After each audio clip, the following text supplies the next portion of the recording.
저희가 원래 내비 소개하고 이런 거 조금 생략토록 하려고 했는데요. 오늘도 비가 오는 함께 해주신 분들 간단하게 좀 짧게 좀 소개를 좀 드리도록 하겠습니다. 자, 부태왕 우리 영도 제주 도민 회장님 오셨습니까? 네, 박수 한번 부탁드리겠습니다. 반갑습니다. 그리고 이재용 부산시 학부모연합회 회장님. 네. 자, 그리고 최영옥 동명대 교수님. 예, 반갑습니다. 이쪽에 계시고요. 자, 그리고 김두현 동아대 교수님. 네, 반갑습니다. 교수님. 자, 그리고 장원혁 한국도청 마산 우리 마산시구 우리 의장님 함께도 자리했습니다. 의장님 반갑습니다. 자, 그리고 박정철 부산경제신문 논설실장님 함께 자리해 주셨습니다. 고맙습니다. 자, 그리고 김정수 우리 변호사님까지 이렇게 소개하겠습니다. 고맙습니다. 또 오늘 토크 콘서트의 가장 중요한 분들은 사실 여기 모인 우리 시민 여러분들이 아닌가 생각합니다. 여러분들 자신을 위한 박수를 한번 부탁드립니다. 여러분 환영합니다.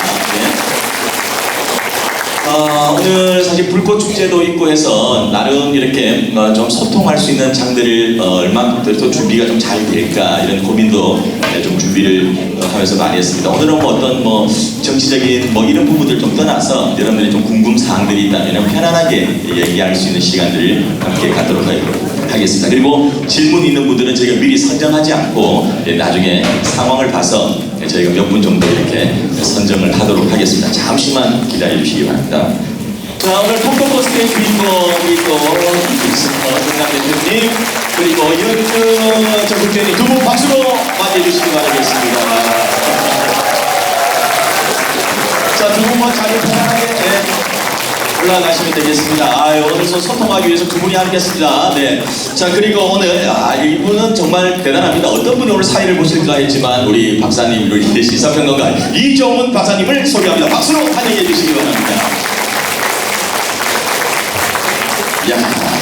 자, 일단 요 장면, 정겨운 장면 잠시 좀 갖도록 하고요. 자, 이제 잠시 준비되는 대로 우리 이종훈 박사님으로부터 이제 진행을 좀 하도록 하겠습니다. 나중에 우리 박사님이 봐서 만약에 좀 질문을 해야 되는 상황이 좀 있다라고 말씀을 해주시면은 제가 내려가서 마이크를 빌려드리도록 하겠습니다. 다시 한번 말씀드리지만 오늘 톡톡 콘서트는 여러분들하고 좀 편안하게 소통의 장이 되기를 바라면서 마이크를 저희는 바로 넘기도록 하겠습니다. 자, 톡톡 콘서트 박수로 함께 시작하겠습니다. 여러분 환영합니다. 자, 박사님께 마이크 드립니다. 네, 여러분들 반갑습니다. 이종훈입니다. 주말임에도 불구하고 이렇게 많이 오실 때 제가 깜짝 놀랐습니다. 사실은 그만큼 여러분들이 나라 걱정도 좀 많으시고 국민의힘에 대한 걱정도 많고 그러셔서 그런 게 아닌가 이런 생각을 좀 하게 되고요. 주말에 노는 거 다 포기하고 오신 여러분들이 애국자다 이런 말씀을 드리고 싶습니다. 오늘 이 전반적으로 최근에 이제 전국 현안에 대해서 이야기를 하게 될 거고요. 만약을 전제로 해서 혹시 신당을 만든다면 어떤 일들을 할 것인지 그 부분에 대한 얘기로 제가 질문을 드리려고 합니다. 여러분들에게도 기회가 열려 있습니다. 질문을 할 기회가 한 1시간 내외 집중적으로 토론을 좀 진행하고요. 그 다음에 플로어에 완전히 개방할 테니까 여러분들 질문 준비하셨다가 그때 자유롭게 해주시면 되겠습니다. 계획은 지금 워낙 이제 1시간 반 일정을 좀 잡고 있고요. 참고하셔서 준비를 해주시면 고맙겠습니다. 네, 이종훈 박사님 고맙습니다. 그리고 우리 이준석 우리 전당 대표님도 인사 말씀해 주시죠.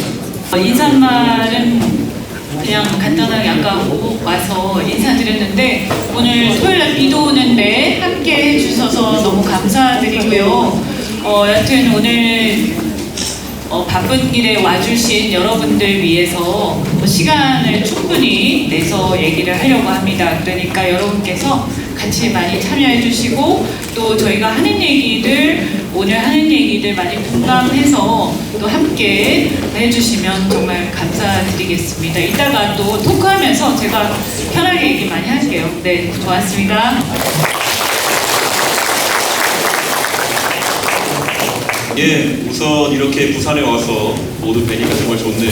사실 오늘 날짜 잡으면서 최대한 많은 분이 오실 수 있게 아무 생각 없이 토요일로 저희가 날짜를 정했는데 또 이게 보니까 불꽃 축제 한다고 그러더라고요. 그래가지고 내려오는 첫 경기가 힘들었습니다.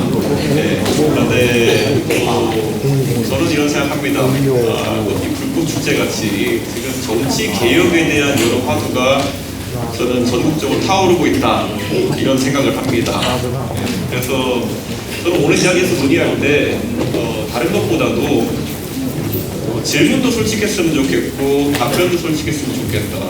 그래야 이런 생각들이 또 여기 함께하지 못하신 또 영상으로 보시는 분들에게도 같이 타오를 수 있지 않을까 이런 생각하고요. 이런 생각합니다. 제가 정치한 지 12년 됐습니다. 12년 전에는 저도 정치를 보는 시야가 좁아서 그런지 이 부산에 왔을 때 비 맞으면서 박근혜 대통령 보고 당선시켜달라고 연설했던 기억이 납니다. 근데 그때로부터 12년 지난 뒤에 저는 이제 누구를 만들어달라, 누구 당선시켜달라 이런 얘기가 아니라 어떤 대한민국을 만들었으면 좋겠다 가지고는 얘기하는 위치에 왔다 이렇게 생각합니다. 가감없이 여러분의 말씀도 듣고 싶고 제 생각 한번 얘기해 보도록 하겠습니다. 감사합니다.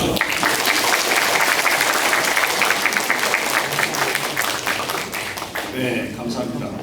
조금 저희가 계획하지 않았던 그런 좀 일이 발생했습니다. 인요한 국민의힘 혁신위원장께서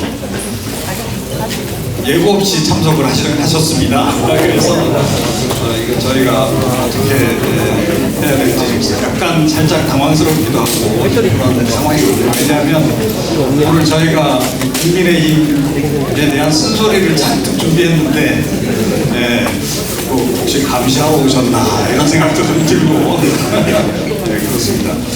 그래서 일단 저기 오늘 행사를 주관하는 두 분께 먼저 제가 말씀 고하고 제가 또 부산에 오셨으니까 어쨌든 오늘 저희가 정치 혁신과 여러 가지 국정에 대한 대안들 이런 얘기를 허심탄회하게 우리 여기 계신 분들하고 할 거거든요. 그런데 사실은 저희가 초대해 드린 건 아닙니다. 네, 오해가 없으시길 바라고요. 저희가 초대하지 않았는데 그냥 불쑥 오신 거예요. 그래서 그냥 관객의 한 분으로서 뭐 여기서 저희가 하는 얘기를 공감을 해주시면 그건 감사하겠고요. 다만 위원장님 아시다시피 여기 많은 분들이 저희랑 같이 얘기하고 듣고 하러 오셨기 때문에 오늘 이분들 시간을 또 빼주면 안 되잖아요. 그러니까 그런 부분에 대해서는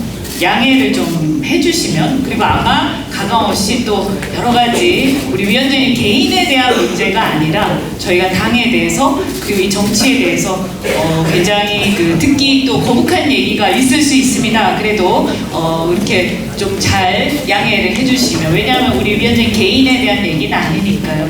네, 그러면 고맙겠습니다. 네. 이준석 대표께서 한 말씀 해주시죠. So Mr. Linton, I wasn't expecting you. You come from a very respectable family, and I thank you for all your family's work. Yeah, but seriously, and now you're one of us, so I say you pay more attention to our democracy, the democracy that you tried to defend in your early age. So, I mean, I really hope that after today's seminar that you and I can come to a common ground at some point. But I would have to tell you at this point that you have failed to meet the prerequisites for coming here. Say, I mean, what have you learned from the recent council election? Have you tried talking to the people of council?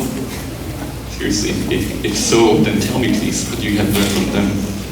Because seriously, they are singing the songs of angry men here.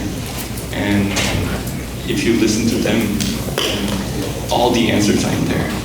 And if you abide by their language then, and not divide them, then I'll be more than happy to talk with you.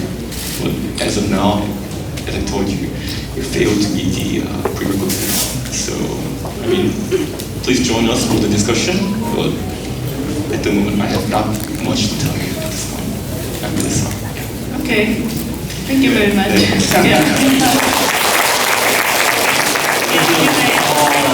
이현주 의원님이 하신 말씀과 비슷한 내용이었고 사실 우리 인요원 박사님한테 영어로 말씀드린 이유는 You became one of us, but you don't look like one of us as of now. Please be on our side. Yeah, and speak in the same language as we do. Speak in the language of democracy with us, please. I said please. So anyway, we are going to criticize really hard about the our party and the Korean democracy and the politics in Korea. Okay, so I hope you can enjoy with us.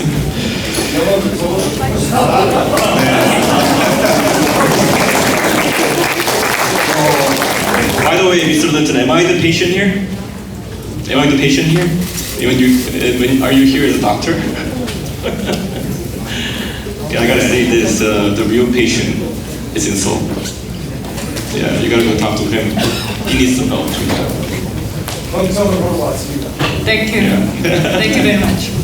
자, 이준석 대표께서 길게 영어로 말씀하셨는데 굳이 제가 번역 안 해드려도 다 알아들으셨죠? 오늘 저는 뭐 다른 건 모르겠고요. 정말 정치에 있어가지고 저라는 정말 보수 진영에서 저는 제가 누군가에게 영입되어가지고 그래도 로얄 로드를 걸어왔던 마지막 사람이라는 생각이 듭니다. 근데 최근에 제가 너무나도 심각한 여러 가지 고민을 하게 된 것이 사실 누구 한 사람의 책임도 아니고 보수 진영의 문제도 아니고라는 생각을 하지만은 정말 마음 아파가지고 오늘 진짜 쓴소리 많이 하려고 합니다. 자, 오늘 뭐 이 준비한 의제들이 꽤 있는데요. 중요한 얘기 벌써 다 한 거 아닌가 이런 생각까지 들 정도입니다. 그런데 두 분에게 어찌됐건 제가 질문을 드려야 돼요. 숙제를 제가 드리면 이분들이 이제 답을 하시는 그런 형태로 일단 준비를 했는데요. 어떤 문제를 풀든 그렇지만 제일 처음에 제일 어려운 문제 푸는 게 맞지 않겠습니까? 네, 그래서 제일 어려운 문제를 먼저 드리도록 하겠습니다. 두분 윤석열 대통령에 대해서 굉장히 비판 많이 하시고 또 국민의힘에 대해서도 굉장히 비판을 하시고 계신데 자 그러면 그러면서도 동시에 여러분들은 스스로 보수라고 얘기를 하세요. 신보수, 새로운 보수 그렇게 얘기를 하신단 말이죠. 그러면 여러분들은 두 분께서 보수는 어떠해야 된다라고 생각하시는지 이른바 보수관에 대해서 한번 말씀을 해주시면 어떨까 싶습니다. 이게 좀 정치 철학과 관련된 것은 어려운가요?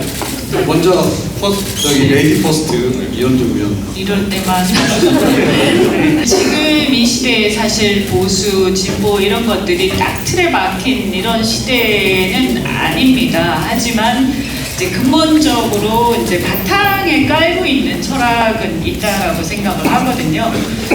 그런데 저는 이제 보수에서 가장 중요한 건 뭐냐? 전 정직함이라고 생각을 합니다. 정직함. 거짓말하지 않는 것. 그리고 어떤 얘기를 했다가 다시 조금 있다가 완전히 다른 정말 모순된 행동을 함으로써 사람들한테 신뢰를 잃는 경우가 너무 많지 않습니까? 제가 좀 더 정말 적나라하게 얘기를 하자면요. 이준석 대표도 지난번에 기자회견 하시면서 얘기하셨지 않습니까? 제가 가장 충격을 받은 것은 바로 해병대 그 최상병 죽음과 관련된 그 수사를 이렇게 바라보는 시각들이었어요. 지난 해병대 그 최상병 죽음과 관련해서 사실은 박정훈 대령께서 수사를 하고 그 내용을 이제 그 수사 결과를 이제 경찰에다가 넘기는 과정에서 사실은 어떻게 보면 굉장히 이분이 이제 진실을 제대로 밝히고자 하는, 그리고 어떻게 보면 그 최상병의 해병대의 어떤 자신의 어떤 그 젊은 사병의 장병의 죽음에 대해서, 거기에 대해서 정말 정직하고 원칙을 지키고자 하는 것이 굉장히 컸다라고 생각합니다. 그래서 저는 굉장히 감동을 받았어요. 그런데 이 문제에 대해서 결론을 둘째치고요, 이걸 경찰에 원래 넘기도록 돼 있잖아요. 그런데 이것을 경찰에 넘기는 과정에서, 여러분 다 아시다시피 외압 의혹들이 있지 않았습니까?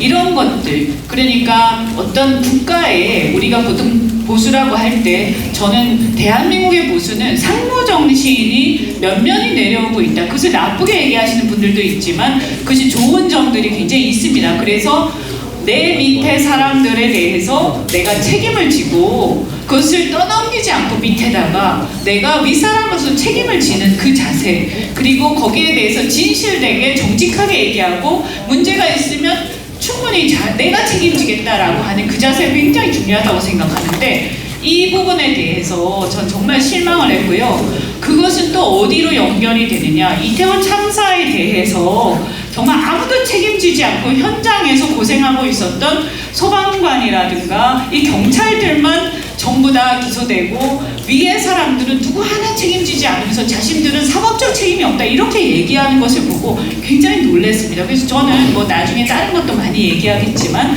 가장 중요한 것이 정직함과 이 신뢰를 지키는 거라고 생각을 합니다.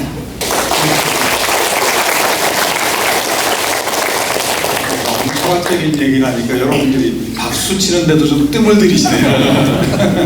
그러니까 뭐 마음 편하게 박수 치시면 됩니다. 이번에는 이준석 대표께 좀 말씀 들어보죠. 저는 제가 생각하는 보수적 가치들이 몇 가지 있죠. 저는 제가 당대표 했을 때 공정한 경쟁을 이야기했습니다. 공정하다는 것과 경쟁이 어우러지면은 아마 보수적 가치를 실현하는 데 큰 도움이 될 거라 생각했습니다. 근데 국민의힘은 공정함이라는 단어를 거부했고 경쟁이라는 단어도 거부했습니다. 지난 지방선거 때 제가 시험을 봐가지고 정말 국가를 위해 공직에 있을 능력 자체가 안 되는 사람을 거르겠다고 했을 때 집단적인 반발이 있었습니다. 사실 구의원 하겠다고 시의원 하겠다고 나섰으면은 일반적인 정치 공헌여층 또는 시민보다는 더 공부하고 노력할 자세가 돼 있어야 되는데 그걸 거부하더라고요. 그러니까 보수라는 것의 정의가 무엇이겠습니까? 신중하게 변화해야 되는 것입니다. 근데 신중함을 너무 강조하다 보니 변화 자체를 거부하고 있는 상황이 지금 지속되고 있는 겁니다.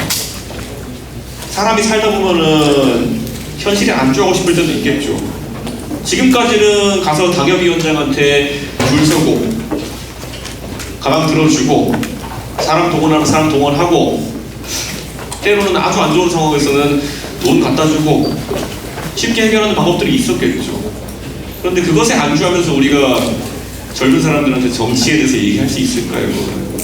관행이라는 말이 얼마나 비겁하게 들릴까요? 그런 걸 바뀌게 거부하는 순간 저는 보수 아니다, 이건 수구다라는 생각이 들었어요. 저는 근데 잘 생각해보면요, 대한민국의 절반을 나눠가지고 보수라고 하기에는 지금 국민의힘이 나타내고 있는 이념적 지향이 절반의 절반에도 미치지 못합니다.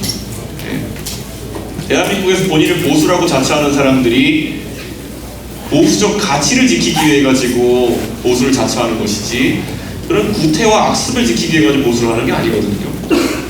저는 지난 강서 보궐선거에서 제가 그렇게 지적하지 않았습니까? 저는 계속 지적했던 게, 도대체 어떤 정신 나간 사람이 서울에서 충청 향후에 쫓아다니고 있냐. 저는 충청도 분들을 비하하고 싶은 의도가 전혀 없습니다. 그런데 왜 2023년에 지역주의를 기반으로 선거를 치르려고 하죠? 서울에서. 왜 가서 전국의 구의원, 시의원들 불러 모아가지고 밥 먹고 인증샷을 보고 하라는 거죠? 부끄러운 줄 알아야죠. 근데 저는 이 변화를 거부하는 모습이 지금 보수의 트레이드마크처럼 되어가고 있다. 아마 이 자리에 보면 지금 20대부터 뭐 70대, 80대까지 다양한 분들이 자리 잡은 걸로 보이는데요. 보수가 어디서부터 망가졌는지를 한번 말씀드려 볼게요. 뭐 부산에서 좀 다를지 모르겠습니다. 서울에 가가지고요, 60대에게 보통 데모하고 시위하는 사람들은 어떤 사람입니까? 라고 물어보면요, 그거 다 운동권 놈들이라고 답할 겁니다. 60대, 70대는. 지금 20대한테 가가지고요, 보통 서울시의 광화문 광장에서 데모하고 시위하는 사람들 어떤 사람입니까? 그러면요, 그건 태극기 부대 아닙니까? 라고 얘기해요. 과거의 보수와 지금의 보수는 다릅니다. 젊은 세대에 대한 이미지 자체가 달라요. 나이든 보수 지금 가가지고 보수란 이 단어가 이미지가 안 좋으니까 나는 우파요 이러면 멋인 줄 알아요. 젊은 사람들한테는요, 나는 우파요 그럼 너 구구 이렇게 나오는 거예요.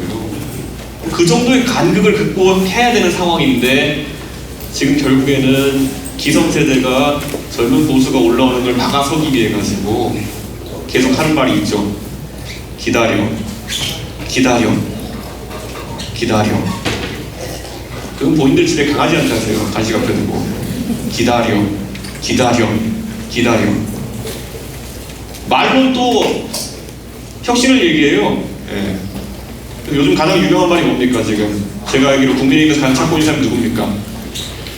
이준석이 아닌데 이준석 같은 사람 찾고 있잖아요. 왜냐? 선거 이기려면 어떻게 되는지 알고 있는데 다만 이준석한테 해놓은 짓이 있기 때문에 이준석 아닌 이준석을 찾고 있는 거 아닙니까? 이런 일이 계속되는 이유는 간단하죠.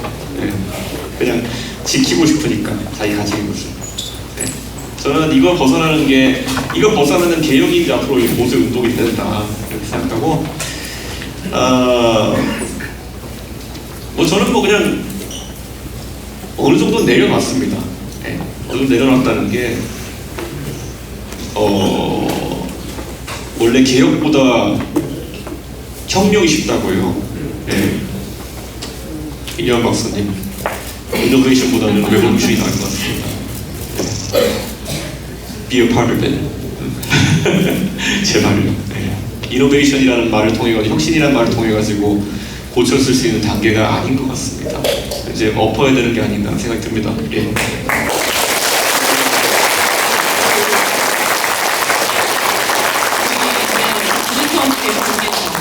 뭐 그런 관점에서도 말씀하시고, 저는 사실 이제 민주당에서 정치를 시작을 했어요. 저는 운동권 밑에 세대인데요. 운동권의 어떤 집단주의 이런 것 때문에 굉장히 힘들어하고 또 많이 투쟁하고 하다가, 사실 어떻게 보면 대한민국에서 그래도 대다수는 보수적 가치를 지향하고 안정적인 개혁을 바라는 사람들이 많기 때문에, 저도 어떻게 보면 중도 보수 성향의 이런 중산층이기 때문에 그런 정치를 한번 해보자. 그리고 지난 총선 때도 그렇고 보수가 바뀌는 줄 알았어요. 사실 솔직히 말씀드리면 정말 바뀌고 탄핵 이후에 크게 바뀌지 않을까라고 기대하고, 어떻게 보면 이 보수를 바꿔서 거기에 함께 보수가 바뀌는데 참여를 해서 이 대한민국의 정치가 바뀌는데 나도 일조를 하겠다 이런 생각을 가지고 왔는데요. 제가 너무 놀랐던 것 중에 하나는, 그래도 제가 생각할 때 보수라고 하면 아까도 제가 말씀드렸다시피 좀 고지식하면서도 굉장히 정직하고 이제 올바른 것을 추구하는, 근데 조금 이게 아까 말씀하신 것처럼 조금 뭔가 더디지만 좀 고지식한 이런 거라고 저는 생각했어요. 근데 그게 아니고 이 말을 했다가 조금 뒤에 가서 바로 다른 얘기를 하고 그 말하는 것과 그 다음 행동이 너무 다른 걸 봤습니다. 정말 죄송한 얘기지만 윤석열 대통령께서 자유를 굉장히 많이 강조를 하셨어요. 그런데 정작 그 자유를 그렇게 강조를 하셨는데, 표현의 자유라든가 언론의 자유라든가 이런 게 우리 편, 네 편 갈라가지고 네 편이면 막 억압하고, 그 전에 정권도 그랬으니까 나도 그래도 돼 이런 식으로 나오는 걸 보면서 그럼 무슨 희망이 있어 이 나라에, 이런 생각이 들었고요. 또 하나가 뭐냐면, 우리 지난번에 이준석 대표 쫓아내고 할 때, 찍어내기 할 때, 그 다음에 그때 전당대회 때 제가 엄청 충격받고 제가 비판을 많이 했던 게 뭐였냐면, 당대표 나오는 사람들을 막 찍어내기를 하는데 그 과정이 너무나 적나라한 거예요. 여러분 아시잖아요. 그때 연판장 노린 거 기억하시죠?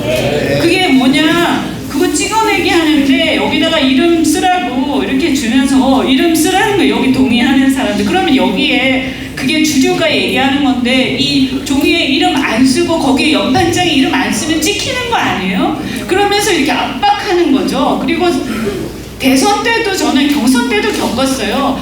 윤석열 대통령, 윤석열 후보 지지 안 하는 사람은 나중에 한번 두고 봐. 그러니까 지금 지지하는 사람들 연판장에 이름 써, 당협위원장들. 그래서 제가 거부했어요. 왜냐하면 나의 자유의지가 있고 난 자유인인데 어떻게 해서 맨날 자유를 외치는데 그렇게 자유를 억압하는지 정말 저는 너무나 충격을 받았어요. 그래서 이게 과연 자유를 얘기하는 정당의 모습인가? 너무 흥분하고. 그러니까 저기 의원님 잠깐만요. 지금 뭐 굉장히 옛 기억이 네. 죄송합니다. 그게 너무 제가 좀 제가 그래서. 간단 평 예. 그리고 마이크 조절을 좀 잘해주시고요. 이준석 대표께서는 지금 좀 전에 말씀하시면서 그 부분 얘기했는데 이현주 의원께서는 답을 안 하신 부분이 있어서 제가 이건 단답으로 좀 대답을 해주세요. 임현 위원장님 계신 자리에 있어서 좀 죄송하긴 하지만 그럼에도 불구하고 지금 국민의힘에서 진행되고 있는 혁신 잘 될 거라고 보십니까? 한마디로. 잘 안 될 거라고 생각합니다. 죄송하지만. 네. 이렇게만 얘기하면 되나요? 조금 더 설명할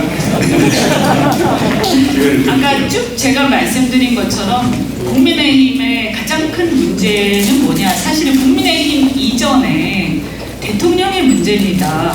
대통령께서 국민의힘에 대해서 이래라 저래라 그리고 그것이 영향을 미치고 지금 그 어떤 대통령에 대한 국민들의 실망한 평가들이 국민의힘의 지지에 그대로 영향을 미치기 때문에 국민의힘은 대통령에 대해서 할 얘기를 해야 되고 쭉 여러 이 대표도 말씀하셨고 저도 얘기하고 있지만 대통령께서 이렇게 가야 돼. 국민들 대다수가 바라는 방향으로 바뀌셔야 돼 라고 적어도 여당은 얘기를 해야 돼요. 근데 그거를 지금 얘기하고 있지 않지 않습니까? 물론 여러 가지 국회 개혁이나 이런 거 막 얘기하고 특검 내려놓고 얘기하지만 그게 국민의힘의 문제는 그 이전에 더 심각한 문제가 지금 있는 거예요. 줄 세우기.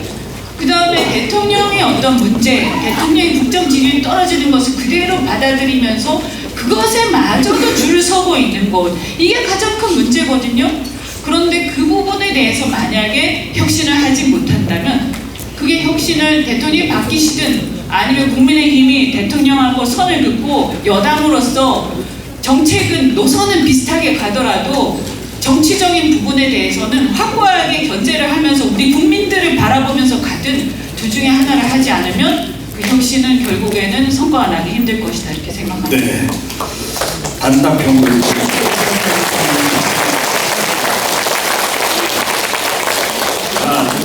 벌써 지금 30분 가까이 되어가고 있습니다. 굉장히 지금 열기가 뜨겁다 보니까 시간도 굉장히 빨리 가는 것 같아요. 한 3배 정도 빨리 가는 것 같은데 그러면 좀 이것저것 좀 거르고 건너뛰고 그냥 바로 좀 단도직입으로 들어가겠습니다. 자, 혁신이 불가하다라고 좀 두 분이 말씀을 하셨기 때문에 드리는 질문인데요. 그래도 혹시 공천 주겠다 그러면 국민의힘에 생각이 있습니다. 이준석 대표. 저는 공천이라는 것을 놓고 단 한 번이라도 고민했다 그러면 지금 여기 이렇게 있지 않을 겁니다. 네. 제가 2016년에 제가 국회의원 선거를 처음 도전하겠다 생각했을 때 제가 서울의 노원구 상계동으로 제 고향으로 가겠다 했던 이유는 저한테 보수를 향한 애정이 있었기 때문이죠. 지금까지 3파전이 아니고서는 단 한 번도 거기서 당선된 적이 없던 노원구 상계동에서 노원구 상계동 출신이 가가지고 보수의 깃발을 꽂을 수 있다면은 그 자체로 얼마나 영광스러울까. 라는 자아도취에 빠져 있었죠. 그런데 지금 와서 보니 저의 8년여에 걸친 도전이라는 거는 제가 정말 보고 싶지도 않은 얼굴의 어떤 윤회관이라는 자들에게는 조롱의 대상이 되어 있더라고요. 그렇게 도전하고 자기들이 소백산맥 이남에서 누구 표현으로 낙동강하류 해서 그것을 즐기고 있었을 때 제가 하는 도전은 조롱의 대상이 되더라고요. 저 바보 같은 거. 우리 같이 빡빡 기어가지고 가방 들고 하면서 영남에 공천받아가지고 선수 쌓아야지 멍청한 놈. 아마 그런 생각을 가진 자들이 예전에 2002년도에 노무현한테 졌을 겁니다. 저 어디서 대학교도 못 나온 사람이 대통령 선거 나오려는데 하려던 사람들이 아마 선거를 지휘했기 때문에 노무현 대통령한테 깨졌을 겁니다. 사람마다 가치 있는 도전이 있는 겁니다. 그런데 저는 제 가치 있는 도전이라고 하는 것이 제 능력 밖을 벗어나는 범위로 다른 사람들이 망가뜨려가지고 하지 못하게 돼서 분노하는 거죠. 저는 누구보다도 노원구 상계동에서 공천받아고 뛰고 싶은 사람이죠. 어떤 사람에게 8년간의 도전이라는 것은 가벼운 도전입니까? 그런데 지금 어떤 정신이 나간 사람들이 다른 당 의원한테, 우상호 의원한테 안철수, 정진석이라는 정신 나간 사람들이 가가지고 해외에서 이준석이 노원병에 공천 줘가지고 떨어뜨리자라는 얘기를 하고 다녔다는 걸 듣고 그 말은 이준석을 모욕 주기 위함이겠지만은 뒤집어 말하면은 서울 강북 지역에 뛰고 있는 많은 사람들의 꿈을 짓밟는 겁니다. 서울 강북 지역은 우리한테는 유배지야. 뭐 이런 얘기를 하고 있는 거예요. 저는 지금까지 어느 누구도 민주당에서 바보같이 부산에서 열심히 뛰었던 전재수나 박재원한테 비아냥됐다는 사람을 본 적이 없습니다. 그런데 이 당은 그런 당이에요. 그리고 그런 자들의 중진이라고 거들먹거리고 있는 당이 이 당입니다. 얼마나 부끄럽습니까, 진짜. 저는 그래서 이 자들의 생각에 부합하는 행동을 할 생각이 추호도 없습니다. 앞으로는 이 자들이 제일 싫어하는 걸 하겠습니다. 그게 제 생각입니다.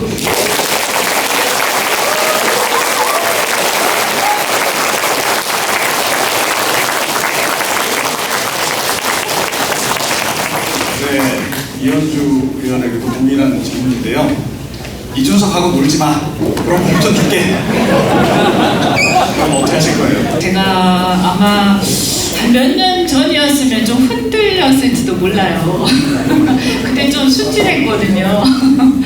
그런데 제가 사실 민주당에서 광명에서 재선을 했습니다. 그 경기도 광명에서 굉장히 원래 새누리당 텃밭이었는데 제가 정말 고생해가지고 재선하면서 또 거기에 신도시로 좀 개발도 되고 하면서 민주당 텃밭으로 바뀌었어요. 그런데 제가 그때 정말 거기서 그 86도 운동권 이런 분들, 그 다음에 민주당도 나름대로 어떤 기득권이 굉장히 강하거든요. 운동권이 아니면 그 집단 안에서 정말 생존하기 굉장히 어렵습니다. 그냥 저희는 육두품이었거든요. 그래서 그 성골이 아닌 사람들이 아무리 열심히 해도 그 육두품밖에 안 되는 그 현실 속에서 그래도 지역구가 좋았기 때문에 그냥 가만히 있었으면 별 문제가 없었을 거예요. 근데 거기에 또 저항하고 막 이러면서 뛰쳐나왔어요.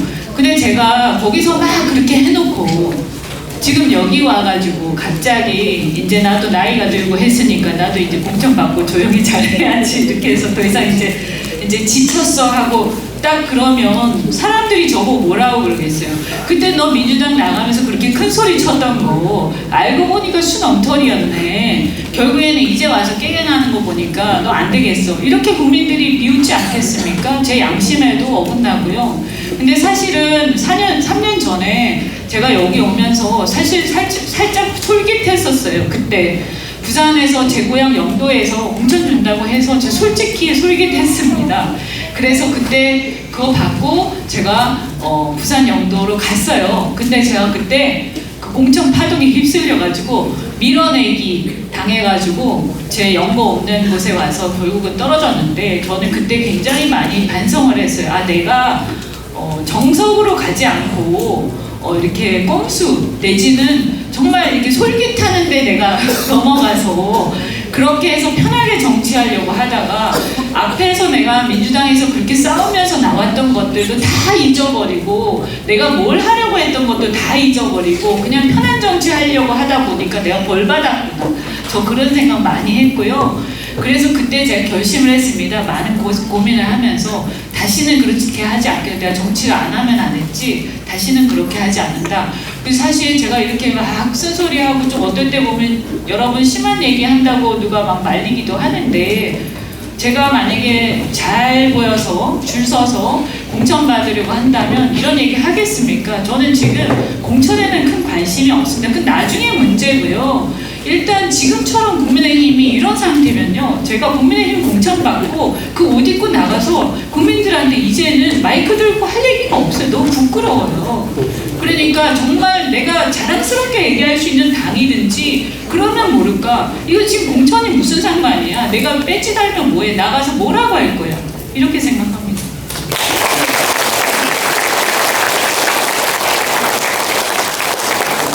뜨거워서 조금 식혀야 될 것 같습니다. 그죠? 제가 좀 사전에 연구를 해봤어요. 어쩌다 두 분이 이렇게 콘서트를 같이 하게 됐을까? 두 사람의 공통점은 과연 뭔가? 네.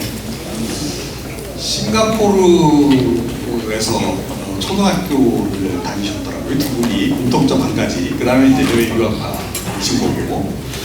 싱가포르에서 무슨 일이 있었던 겁니까? 세대가 달라서요. 아, 예, 네, 알겠습니다. 이 대표는 MZ 세대고 저는 X 세대입니다. 참고로. 그때는 별일이 없었답니다, 여러분.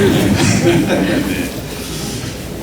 저는 뭐 사실은 언젠가는 두 분이 결국은 함께 일을 하게 되실 거다라고 생각을 했고 또 기대도 해왔습니다.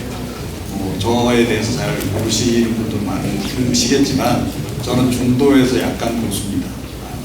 근데 정권이 바뀔 때마다 저는 늘 반대파로 분류가 돼서 보수 정권 때는 진보 논객석에 앉아서 논평을 해야 되고 진보 정권 때는 저도 보수로 분류해서 보수 맞다 그래요 제가. 근데 저는 중도 보수예요 어찌됐건.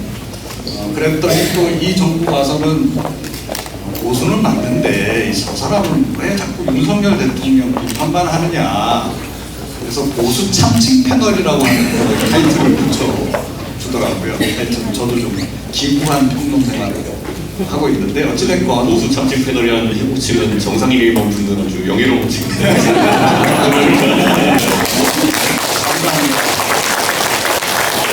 갑자기 명예회복이 확 돼버렸는데 그래서 두 분이 언젠가는 이렇게 함께 일을 하시게 될 거다라고 좀 기대를 해왔다 말씀드리고요.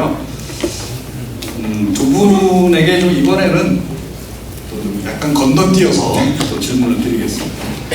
만약에 신당을 창당한다면, 만약입니다, 만약 이것부터 손대겠다.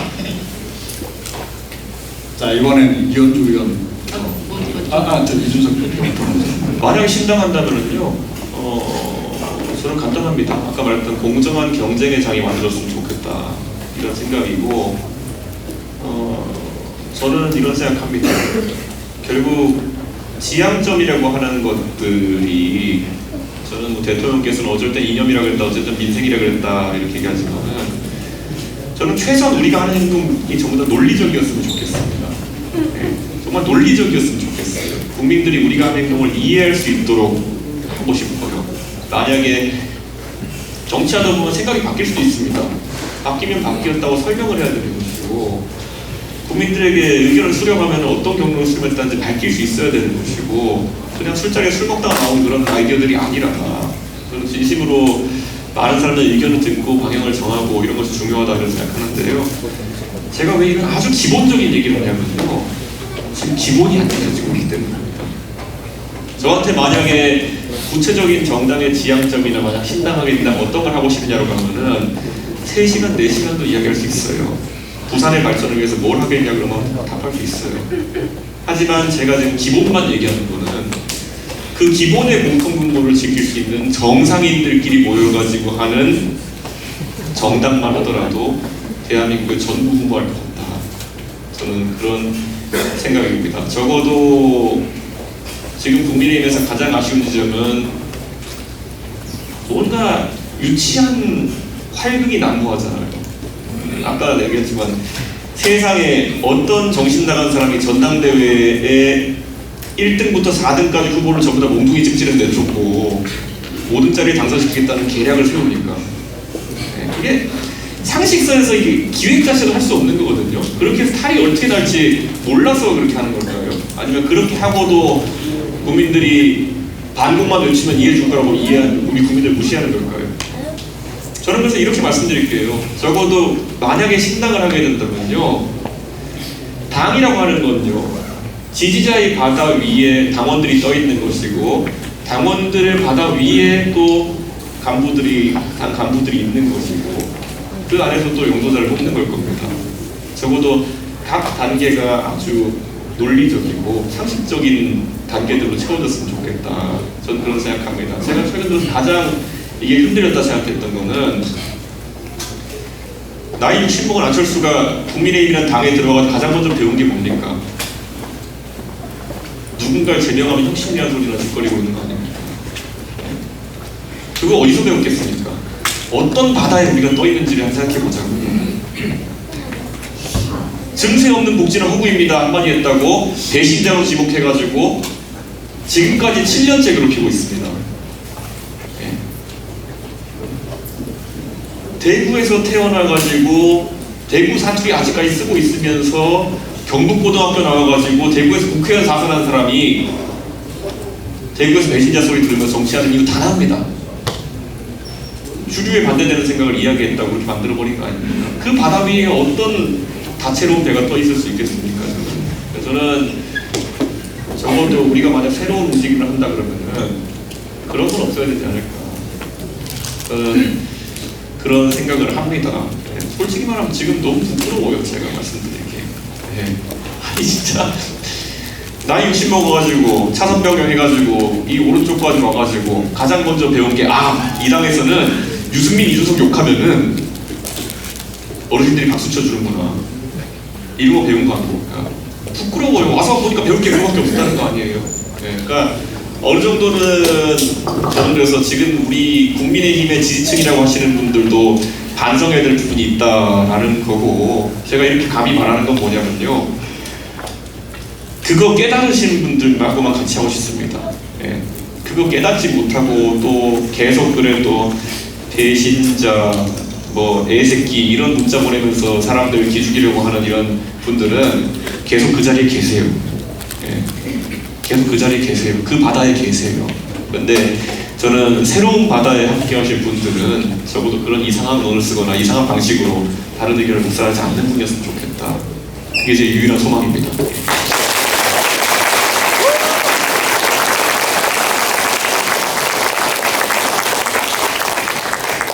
네, 조금 전 박수는 우리 저번 박수 때에 비해서 강도가 약간 약했습니다. 자, 이현주 위원께서는 신당을 만약에 만든다면 뭘 제일 하고 싶으신지 말씀해 주시죠. 아까 제가 잠깐 얘기했지만 연판장 돌리고 줄 서야지 공천받고 그 다음에 위에서 얘기하면 사실 이게 아닌데 하면서도 어쩔 수 없이 거짓말하고 있고 이런 걸 너무 많이 봤어요. 그래서 근데 제가 어떤 얘기를 어떤 교장 선생님한테 들었냐면 아이들이요, 요즘에는 다 인터넷 보잖아요, 학생들이요. 근데 청소년들이 그 인터넷의 정치 뉴스들을 보면서 뭐라고 하냐면 이렇게 줄을 서서 권력자가 얘기하면 거짓말도 옳은 거라고 거짓말을 수긍할 수 있고 이렇게 이 잔머리를 잘 굴려야 성공한단다. 아이들이 그렇게 배운다는 거예요. 그 뉴스들을 보면서. 그러면서 굉장히 걱정을 하시더라고요.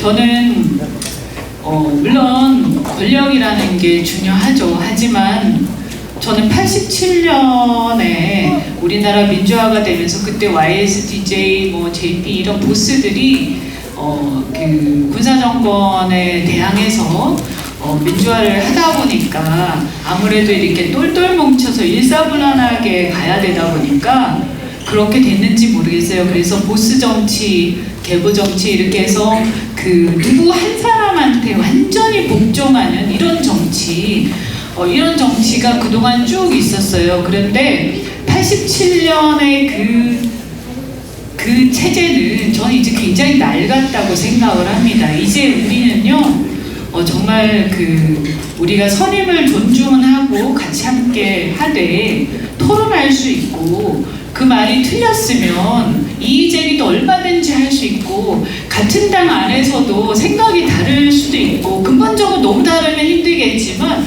다른 얘기를 얼마든지 할 수 있고 그래서 역동적으로 토론할 수 있고 이런 게 돼야 된다. 우리 그 헌법에요 46조인가에 보면 국회의원은 정부 개개가 헌법기관이에요. 근데 자기 이름 걸고 자기가 정치하는 건데 지금 여러분 솔직히 국민의힘 제가 뭐 다른 당 얘기까지는 안 하겠어요. 다른 당도 지금 보면 문제가 많습니다 솔직히.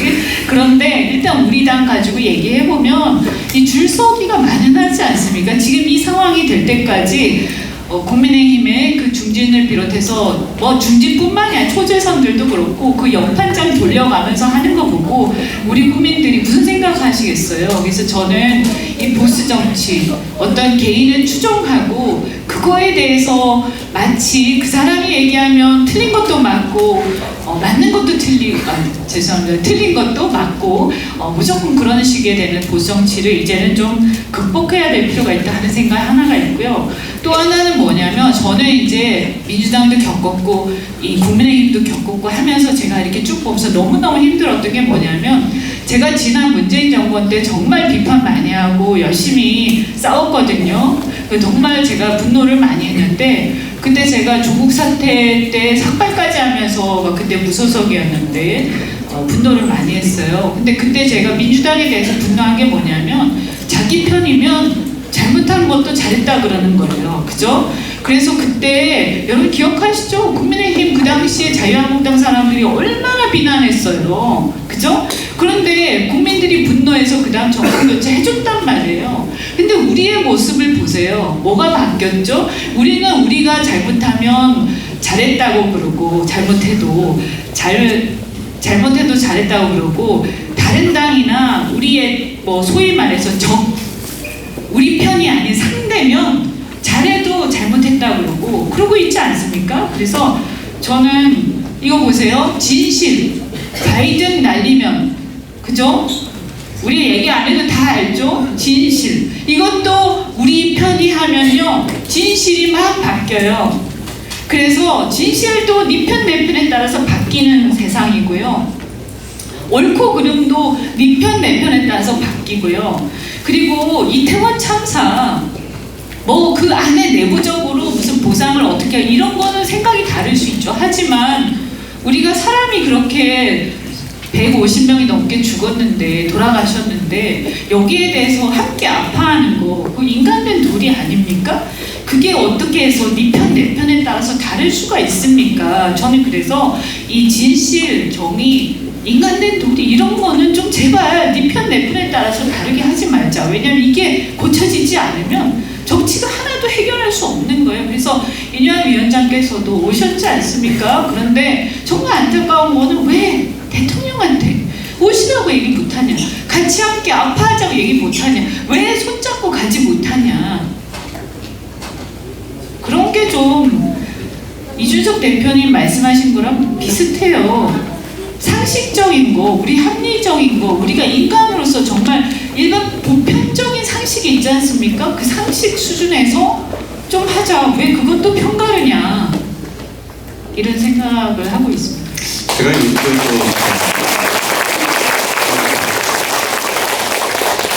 요즘 들어서 한 가지 후회하는 지점이 있는데요. 예전에 그 윤석열 대통령이 아마 예기후보 시절에 그때 이회영 선생 어디 행사가 가가지고 이야기를 하시는데 기자들이 질문하는 질의응답하는 과정에 갑자기 어떤 분이 난입해가지고 이런 말을 해요.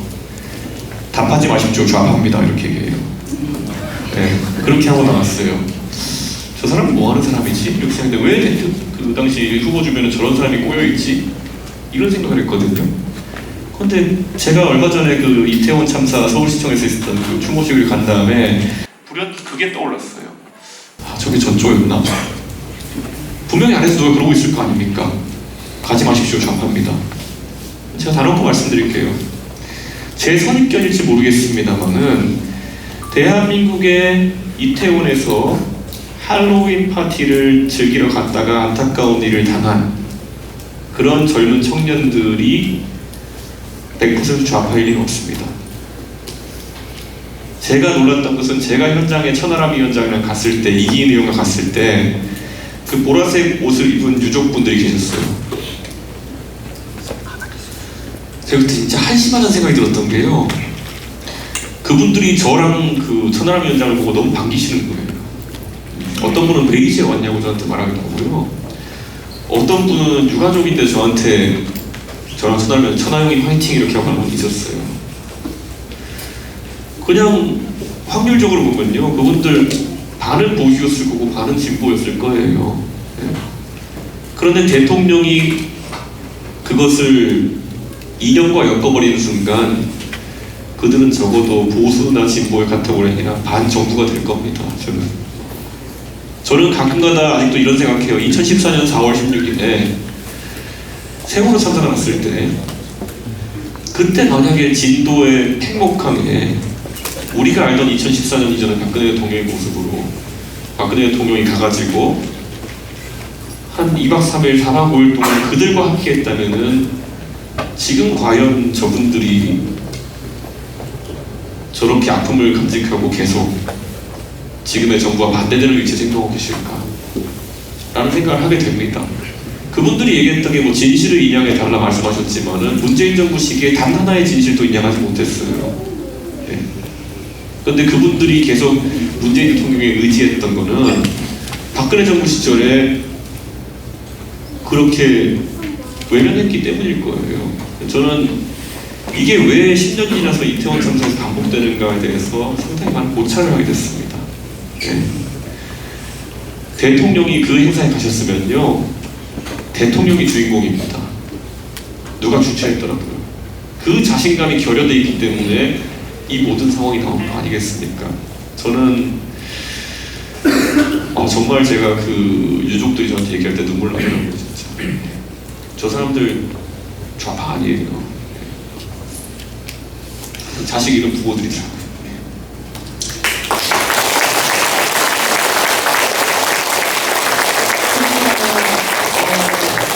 지금 여러분 이렇게 보시면요, 대한민국에서 뭐 다 그런 건 아니겠지만 보수라고 하면 피도 눈물도 없는 사람들의 이 죽음에 대해서 슬퍼할 줄 모르는, 그것조차도 정략적으로 생각하는, 이렇게 인식이 돼 있어요. 근데 그거 아니잖아요. 아마 지금도 또 이런 거 듣고 어떤 분들은, 여기 와 계신 분들은 별로 없으시겠지만 어떤 분들은 저것들 좌파야, 민주당 가라 막 이럴 거예요. 아마 틀림없이. 근데 그런 문제가 아니지 않아요. 그게 무슨 보수나 이런 거하고 무슨 상관이 있어요. 그렇잖아요. 그런데 제가 너무 가슴이 아팠던 게, 그때 뭐라고 하셨냐면 그냥 안 가신 게 아니었어요. 그때 그 정치 집회이기 때문에 안 간다. 왜냐면 유가족들이 초대했거든요. 초대했는데 정치 집회라서 안 가고, 그리고 이거는 뭐 좌파라고 했는지 진보라고 했는지 잘 모르겠습니다만 다른 정치 세력들이 주도하고 있기 때문에, 야당이 주도하고 있기 때문에 안 간다, 이렇게 말씀하셨는데, 여러분 한번 입장 바꿔서, 여러분이 아무리 국민의힘을 대선 때 찍었다고 하더라도요, 여러분 그런 입장이 됐는데 공식적인 대통령의 입장이 그렇게 딱 나오면서 나는 그래서 안 갈 거야 라고 하는 말을 여러분이 부모가 돼서 들었다고 생각을 해봐요. 억장이 무너지지 않겠습니까? 이거 어떻게, 이건 저는 인간성의 문제라고 생각하거든요. 우리 사회가 이렇게 돼서는 안 된다 라고 생각하는 거고, 적어도 지금까지 대한민국의 주류였던 보수가 이런 모습이어서는 안 된다. 갈수록 우리 사회에서 스스로 소외되어 갈 수밖에 없습니다. 이렇게 되면 소수파가 될 겁니다. 결국은.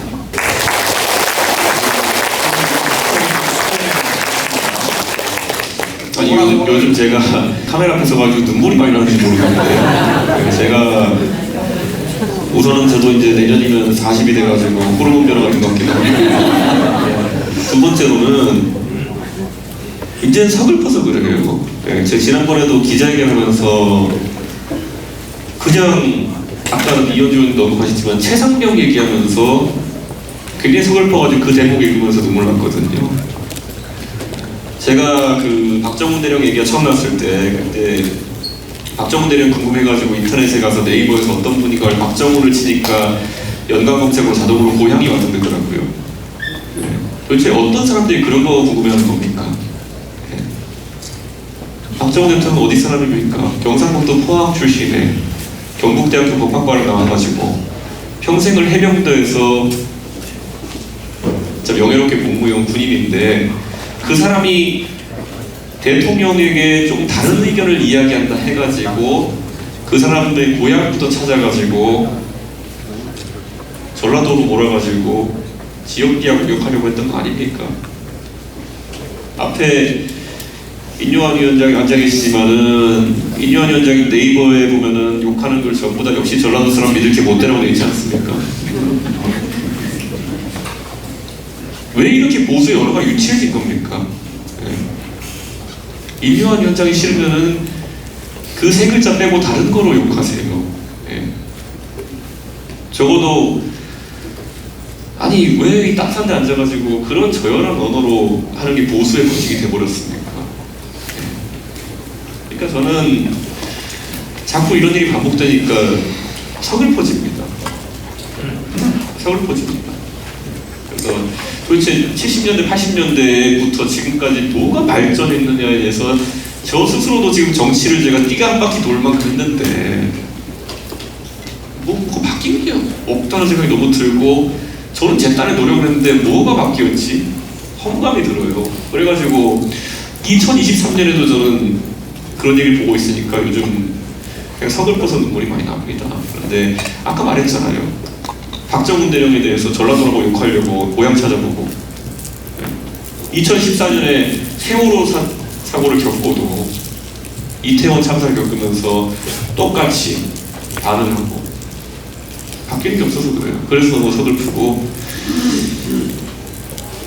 이 자세로 다 바뀔 것 같아요. 바뀐 게 없는 게 아니라 저는 한 10년 정도 조금 지났는데 정치한 지 솔직히 말씀드리면 더 안 좋아졌어요.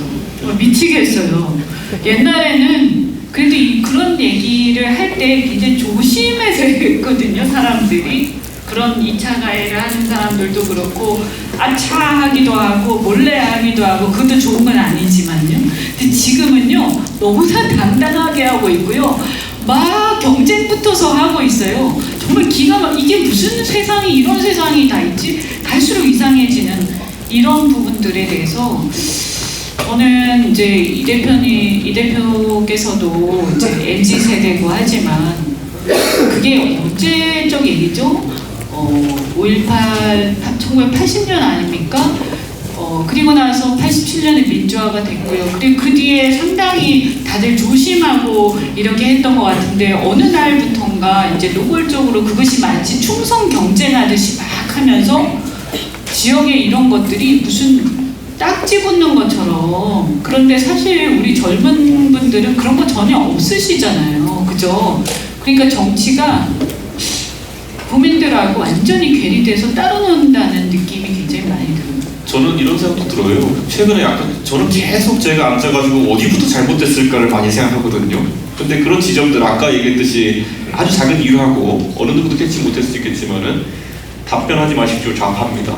대통령 주변에 어떤 사람들이 있는지 그때 알았어야 되는 거였고 또 저는 지금도 생각나는 일화가 하나 있습니다. 제가 한 10년쯤은 퇴보한 것 같다는 얘기할 때는 생각나는 일화가 대통령께서 어디 가셔가지고 대학생들 앞에 놓고 자신감 있게 미래를 말씀하신 적이 있어요. 미래에는 여러분들이 F로 구직을 할 수 있는 시대가 올 것이다. 그 그때 진짜 뭐가 이상하다는 건지를 제가 더 생각을 깨달았어야 되는데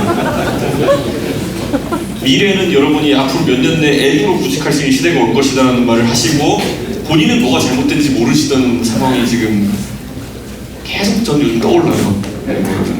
네. 그래서 지금도 보면은 대통령이 하신 말씀 중에 보면은 잠깐 저건 좀 이상한데 하는 지점들 좀 미래를 볼 수 있게 하는 그런 창이긴 하거든요. 근데 당황스러워요 좀. 네. 그래서 저는 좀 많이 요즘 고민하고 반성하고 있습니다. 그때 더 세게 지적할 걸 이런 생각을. 네. 두 분 사회자가 필요 없는 것 같죠? 제가 괜히 온 것 같아요. 네. 자, 그럼에도 불구하고 벌써 1시간이 훌쩍 지나버렸습니다. 네.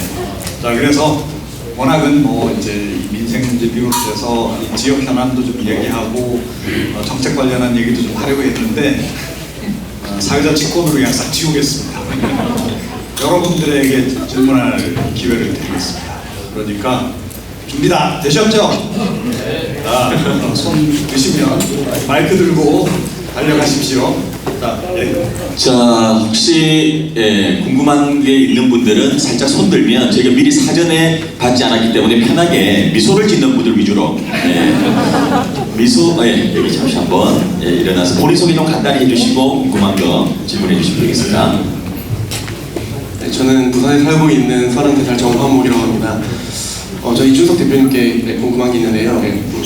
사실 정치라는 게 세력을 만들고 사람들을 많이 만들어서 몇 관철시키는 게 좀 중요하다고 생각했지만 이준석 대표님 같은 경우는 뭐 당대표 선거를 치를 때도 이제 몇몇 사람들하고만 선거를 치르고 또 대변인 같은 경우도 경쟁을 통해서 뽑기도 하고 이렇게 내 편을 많이 만드는 쪽으로 정치를 안 하셨던 걸로 저는 기억합니다. 근데 이제 이런 과정들이 물론 저희 이런 국민들이 보기에는 정말 지치하고 정말 저런 식으로 정치하는 게 맞구나라고 생각을 하지만 그 안에서는 이제 당대표 하시다가 쫓겨나는 상황도 그렇고 이런 안 좋은 상황들이 많이 생기면서 그래도 내 편을 좀 많이 만드는 게 낫지 않을까? 약간 이런 고민을 해보시지 않았는지 그리고 지금 이런 과정들이 쭉 이어오면서 나의 선택들이 후회가 없는지 이런 것들이 정말 궁금합니다. 이렇게 생각합니다. 기회라고 해야 될까요?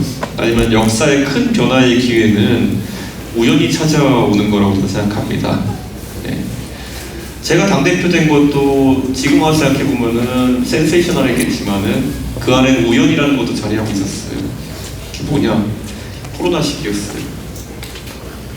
그 아무도 주목하지 않던 당대표 연설 다 주목했죠. 왜냐면 코로나 시기였기 때문에 다 유튜브나 이런 걸로 중계가 많이 됐었고 그래서 보게 된 거죠. 이번에 당장 천하람 후보가 뛰어들었던 전당대회만 본다 하더라도 그때와 분위기 많이 달랐어요. 거기 가보니 현장 가보니까 전부 다 악쓰고 소리 지르고 너 내려와라 이 새끼야부터 시작해가지고 걸쭉한 경상도 사투리 들려오고 네. 다 제가 만약에 이번 전당대회 뛰었다면은 그때와는 분위기가 달랐을 것 같아요. 그리고 이렇게 생각합니다. 노무현 대통령이 김영삼 대통령 손을 뿌리치고 나왔을 때 무슨 생각으로 나왔을까요? 라는 생각을 좀 합니다. 꼬마 민주당 돌아다니고 했을 때 무슨 생각이었을까요?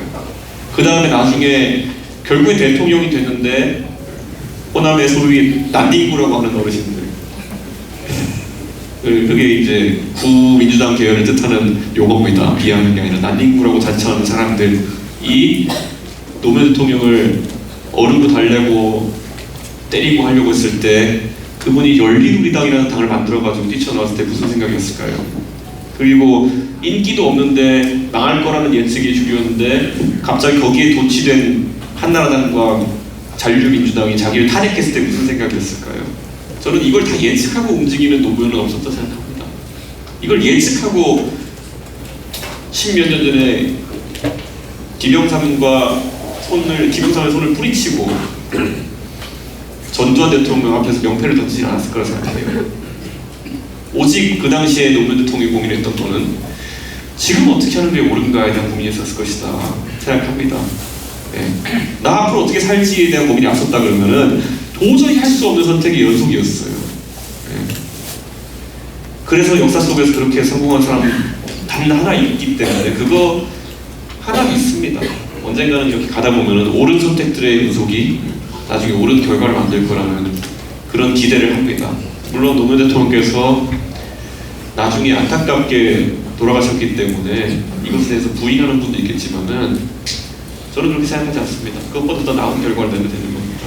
하지만 그 과정은 아무도 안 밟아봤던 것이 아니고 우리가 봤습니다.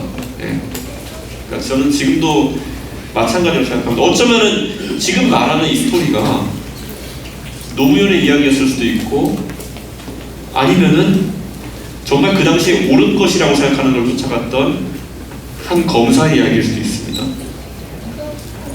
그 검사가 어떻게 그렇게 생각했던 대로 끝까지 사는지는 그 검사의 다른 문제겠지만은 우리 국민들은 언제나 덩어리에 의지하기보다는 때때로 옳은 것을 찾아 선택하는 사람들을 응원한다고 믿고 싶습니다. 그게 제 의지입니다. 자, 이쪽으로 저희가 4분 정도 지금 가서 여기 한 분 뒤쪽으로 제가 잠시 가겠습니다. 자, 꼭 난 좀 궁금한 게 있다. 아유, 좋은데 미소가 없어서 이쪽으로. 미소를 안 짓는 분들 공격적인 질문이 나올 수 있습니다. 자, 본인 소개 좀 간단히 해주시고요. 안녕하세요. 이준석 대표님을 강자라고 특명을 받고 서울에서 내려왔습니다. 위키고요. 여기 콘서트 대표님하고 이현주 의원님으로 서울에서 왔고요. 이준석 대표님을 보면 항상 생각이 듭니다. 방금 노무현 대통령 말씀하셨지만 카르타고에서 기원전 300년 전에 북부 아프리카에서 이베리아반도 튜니지에서 피레네를 넘어서 알프스를 넘어서 북부 이태리로 침공했던 그분의 길의 선도자의 길이 노무현 대통령이면요. 역사는 로마 정벌을 하지 못하고 그 앞에서 바로 멈췄는 진덕이 바로 로마의 젊은 장로 스키피오가 역발상으로 한니발이 걸어오던 길을 알프스를 피레네를 아프리카로 갑니다. 그분이 바로 우리 이준석 대표님이 아닌가 생각이 되고요. 제가 궁금한 점은 그러면 앞으로 미래를 예측하지 않고 대표님의 뜻대로 우리의 진영을 모아서 준비를 한다고 하셨는데 현재는 그 게이지가 어느 정도 몇 프로 정도 되셨는지 너무나 궁금합니다.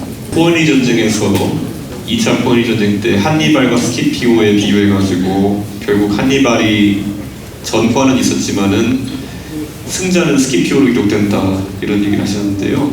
그냥 농담삼아 해보자면은 한니발 정도면 괜찮게 산 거 아닌가요? 우리가 지금 이 자리에서 그 이름을 거론할 정도면은 그런 생각이 들고 한니발도 사실 아버지는 그 전에 분사했죠. 아버지가 분사하고 그 로마 정벌의 꿈을 이루기 위해 가지고 대를 이어가지고 도전해가지고 알프스를 넘은 거 아닙니까? 제가 아까 얘기했잖아요. 저는 정치에 있어가지고 제가 최종적인 목표가 무엇인지 그것 자체에 집착하는 게 아니라요. 제가 걷는 길이 하나의 불가역적인 변화로 나왔으면 좋겠습니다. 적어도 제가 걷는 길이 그 다음 사람이 걸을 때는 조금 더 질일부한 위치에 시작할 수 있도록 하는 그 변화의 축적의 단계라고 생각했으면 좋겠거든요.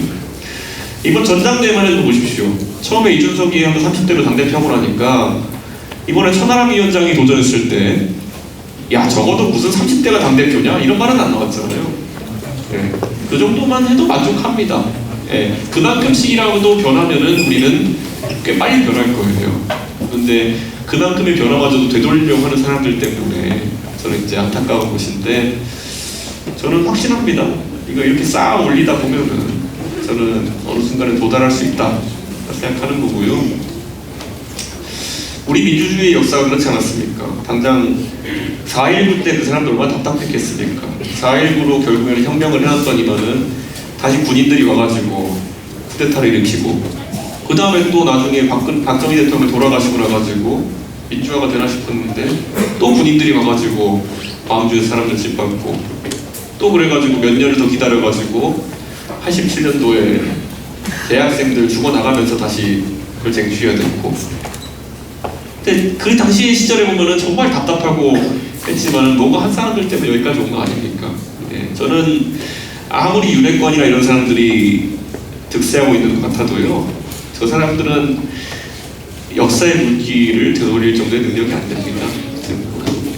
저 사람들이 기껏해야 권력이나 탐하는 사람들이지, 저 사람들이 그렇게 대단한 반동적 행위를 할 용기도 없는 자들입니다.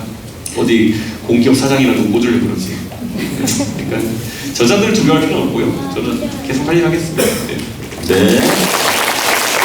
자, 지금 앞쪽에는 질문 자체가 너무나 심오하기 때문에 자, 뒤쪽에서는 우리 이현주 의원님에게 궁금 사항들도 많이 있을 것 같은데 위원장님은 따로 질문이 없으시면 제가 뒤로 하게 되겠습니다. 자, 뒤쪽으로 가서 질문을 꼭 나는 질문하겠다. 이현주 의원님에게 일어나 주시기 바랍니다. 카메라 너무 가까이. 저는 부산의 한 중학교에 재학 중인 학생인데요. 최근에 사실 그 한국관광공사 부사장이라는 분이 부산 그 촌동네라는 말씀도 하시고, 사실 지금 예전에 비해서 부산이 좀 많이 위축이 되고 인구도 많이 줄고 있습니다. 지금 그래서 지금 많은 메가시티 이런 얘기도 나오고 많은 얘기가 나오고 있습니다만은 지금 부산이 그래도 엑스포 유치를 위해서 나름 노력을 하고 있다지만 좀 더 발전을 하기 위해서 어떤 게 좀 더 필요하고 또 부산이 어떻게 바뀌어야 할 부분이 있을지도 두 분께 여쭤보고 싶습니다. 자, 두 분께 우리 초등학생이 오늘 저희 이준석 의원님 콩콩 콘서트의 수요를 드리는 겁니다. 두 분은 충실히 반대되십니다. 다음 하셔도 돼요. 서로 이제 양보합니다. 이런 말씀 드리고 싶어요. 제가 대구 가서 이런 얘기 합니다. 대구 경북의 군이 소보면에 지어지고 있는 대구 경북 신공항이 그렇게 중요합니까? 라고 이야기합니다. 저는 제가 인구 60만이었던 보스턴에서 대학을 다녀서 인구 60만, 근교권이 300만 정도만 되면은 공항 수요를 맞출 수 있습니다. 공항이 있는 것 자체가 문제는 아닙니다. 근데 지금 정치인들이 대구 경북 지역에 가면은 우리의 모든 문제는 공항이 해결해 줄 거야 라는 허상을 심어주는 것에는 저는 강하게 지적합니다. 공항이 있는 건 좋지만 공항이 모든 문제를 해결해 줄 수는 없습니다. 저는 도발하겠습니다. 지금 부산에도 똑같은 얘기하고 싶습니다. 엑스포나 아니면은 가덕도 공항이 모든 걸 해결해 주지 못합니다. 부산이 금융허브로 탄생해야 된다는 말을 우리가 해온 지 오래됐습니다. 그러면은 부산에 지금 윤석열 대통령께서 산업은행이 이전하면 대단한 일이 일어날 거라 얘기하지만은 저는 그것도 그렇게 믿지는 않습니다. 있으면 없는 것보다 좋겠죠 정도의 생각이겠죠. 저는 그래서 한번 여러분에게 묻고 싶은 건요, 제 입에서 나오는 것들이 사실 부산의 정치인들에게 나왔으면 어땠을까라는 생각을 합니다. 지금 만약 가덕도 공항이 지어진다고 하면요, 이 공항이 어떤 공항이 되어야 될지에 대해서 지금 부산 시민들이 활발히 논의하는 걸 본 적이 없습니다. 여러분이 태국 갈 때 조걸하고 있는 공항인가요? 아니거든. 혹자는 이런 얘기합니다. 물류 중심이 될 수 있다 이런 얘기합니다. 창원에서 만드는 것들은 엔진이 아니면 무거운 것들인데 그거 비행기 싣고 나르는 건 아니거든요. 그러면은 정말 한국 물류가 필요한 산업이 어떤 것이 여기 부산에 발달할 수 있을지에 대해서 저는 들어본 바가 없어요. 부산, 우리 사회 시간에 보면 남동 200공업 지역이면요, 진짜 무거운 거 만드는 곳이에요. 진짜 무거운 거 만드는 곳에서 항공화물 수요가 늘어날 것이라 얘기한다 그러면 좀 이상한데 이런 생각을 해야 되는 거 아니겠습니까? 저는 이런 생각해야 되는 거고, 부산이 금융허브로 발전한다는 게 무슨 의미냐? 산업은행이 있으면 금융허브입니까? 저는 그렇게 생각 안 합니다. 예전에 제가 홍콩에 민주화운동이 있었을 때 가가지고 홍콩 사람들과 얘기해보니까 홍콩에 있는 사람들 중에 금융이나 아니면 기업인들은 홍콩에서 더 이상 사업 못하겠다 하더라고요. 그러면 저는 부산이 차라리 도시 전체가 그런 글로벌 기업들의 아시아 퍼시픽 헤드쿼터들을 유치하는 역할에 앞장서야 되는 게 아닌가 이런 생각도 했어요. 대통령께서 세일즈맨이 돼가지고 배를 17쪽 팔아오는 거는 저는 뭐 해도 되고 안 해도 되고, 사우디에서 배를 사고 싶어 하는데 조선업 세계 1위인 현대중공업의 배를 17쪽 샀다는 것이 대통령의 공입니까? 현대중공업의 공입니까? 제가 사우디라면 배 살 때 1위 업체 사고 싶을 것 같아요. 근데 이런 것들이 지금 젊은 세대에게 먹히지 않는다는 것이 지금 정권의 가장 큰 위기이게 되죠. 예. 저는 이래서 오늘 얘기 드리고 싶습니다. 지금 부산에서 파격적인 무언가를 원한다고 한다면요, 제가 만약 부산의 국회의원이었으면요,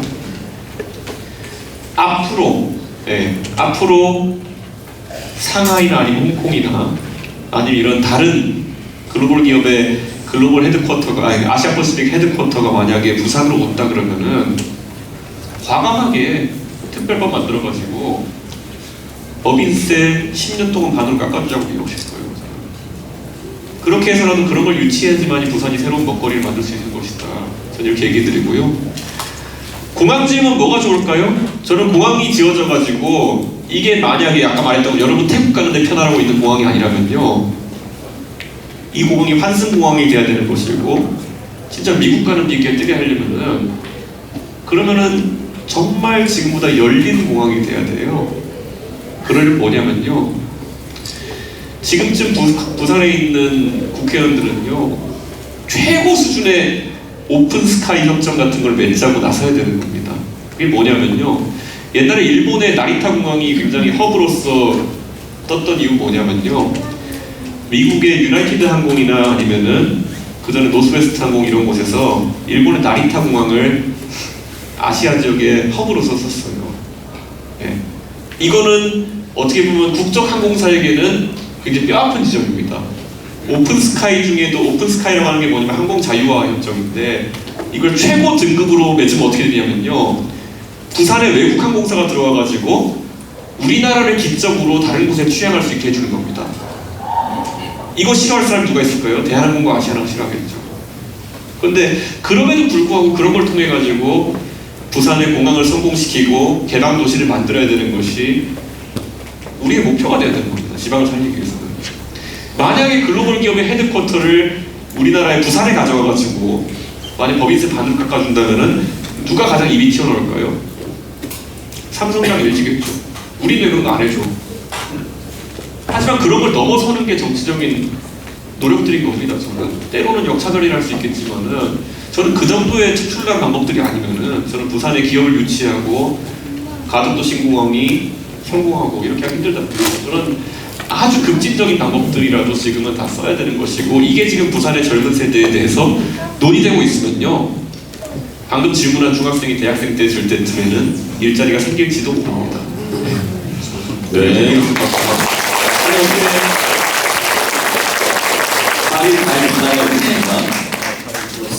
자, 그러면은 또 우리 이현주 배우님께. 중학생이라고 하셨어요. 깜짝 놀랐네요. 네. 저는 이제 주로 글로벌 회사에서 일을 했었는데, 보통 이제 회사에서 투자를 할 때, 그죠? 투자를 할 때, 여기 투자할까? 저기다 투자할까? 이런 걸 결정을 할 때 이제 항상 자문을 해주고 이렇게 했었거든요. 근데 이 보면 기업들이라는 게, 특히 이제 부산 같은 경우는 가장 중요한 게 일자리잖아요. 그죠? 일자리가 있어야 젊은 사람들이 떠나지를 않는 거고요. 또 일자리가 있어야 여기서 머물러 살면서 아이도 키우고, 또 그 아이들이 또 여기서 학교도 다니고 하는 건데, 그 일자리라는 게 그냥 일자리가 아니라 좋은 일자리가 또 필요한 거잖아요. 제가 이렇게 젊은 사람들 얘기를 들어보면 그냥 뭐 이것저것 이렇게 막 잡다한 일자리가 아니라, 그래도 내가 꿈을 키울 수 있는 정말 웬만한 번듯한 회사에 다니고 싶다. 그래서 내가 여기서 열심히 하면 내가 정말 전 세계를 돌아다닐 수 있는 그런 회사에서 일하고 싶다, 이런 생각 다 하잖아요. 그러다 보니까 자꾸 서울로 올라가는 거거든요. 근데 언제 부산이 정말 그 꿈이 꺾이게 됐냐면, 한진해운이 망하면서가 결정적이었어요. 제가 이렇게 봤을 때. 그래도 이 항만을 끼고 있는 도시로서 가장 중요한 게 해운과 관련된 일들이었는데, 그 항만에서의 어떤 물류라든가 이런 해운 관련된 일 중에서 어쨌든 한진해운이 굉장히 큰 글로벌 회사였거든요. 그런데 그 한진해운이 불과 얼마 사실은 크지 않은 그 부채로 인해서 도산을 할 때, 여러분 기억하시겠지만 그 당시가 박근혜 정권 때였습니다. 저는 그 당시에 다른 당에 있었는데 제가 다른 거는 모르겠는데 그 한진해운 문제를 처리하는 거에 대해서 굉장히 분노하고 문제 제기를 했던 기억이 납니다.